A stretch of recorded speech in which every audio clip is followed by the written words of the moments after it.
All it takes is someone saying no. Something to scare you, break up your flow, and you start to slide. It starts in the corners, the dark of your mind, and soon it consumes you. Compassion unwinds.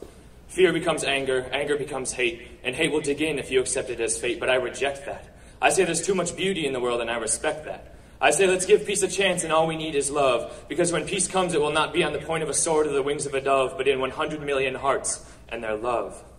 So that's the plan.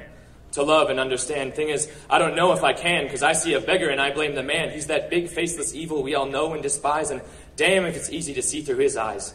So I spent months tearing down my mind, putting it back into new shapes like a puzzle. People forget that the brain is a muscle. That when you think about something so hard, your consciousness rips, and all your assumptions spill onto the floor till nothing is left but those last beads of bias, the final curses before your mind's rebirth in those drips. And then your brain, weak as it seems, contracts, pulling new conclusions from the shards of broken beliefs, patching them together into a quilt that covers the whole so it can heal new color and vibrance into your world. And you live with that patchwork brain, but you keep exercising it, complex yet serene, not a mean thing, not a machine, the buffest Raggedy Ann brain that anyone's seen. And yeah, it's hard to keep going to the gym. Like a New Year's resolution in March, we get comfortable. Lucky you got a personal trainer. She's called your heart, and she's got a whole new workout plan. She's not a quitter. She's going to beat your gray matter into shape. You can fight it, but it's been a while since you worked out, and she won't stop until you're flexible and strong, until you can reach down and touch your emotions, until you've trimmed all that fear off your bias, until you can bench press your sorrows. This heart will go on. She has to. Because if we, the people, continue to court violence, our world will be sentenced to burn.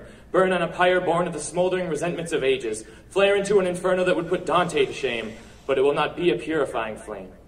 It will be an end with a whimper, and no more to our name.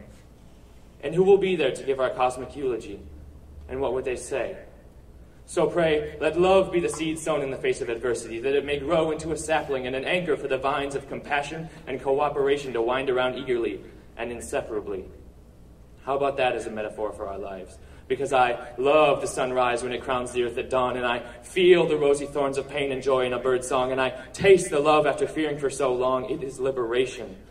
That same stream of love that runs through my body runs through the world and pulses to primal beats. It is the same love that slides beneath the soil and shoots up into the sun, showering an endless ocean of grasses and flowers. Is it wrong that I feel connected? No, deliverance for me is not in renunciation. I will never give up my senses. I will never close my windows to the world. I will let the sun shine in until all earthly delusions are dried and all moral confusions are fried in the loving rays of the sun. That is how I want to live. With that sun-ripened love that dribbles down your chin every time you take a big bite out of life. Yes, love is my definitive. I would rather live to those sweet rhythms of love than the endless poundings of domination. No, it isn't an oppression of human nature. If we want to fulfill our potential, let love be our methodology, not extinction. It's harder to cure cancer than manufacture a gun.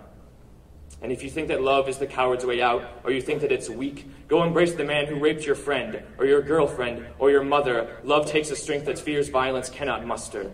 And if you think that your religion means you can be violent and hate people and kill people for who they are, look deeper. Love is the ultimate faith, because it means that you trust that things will work out and all you have to do is love.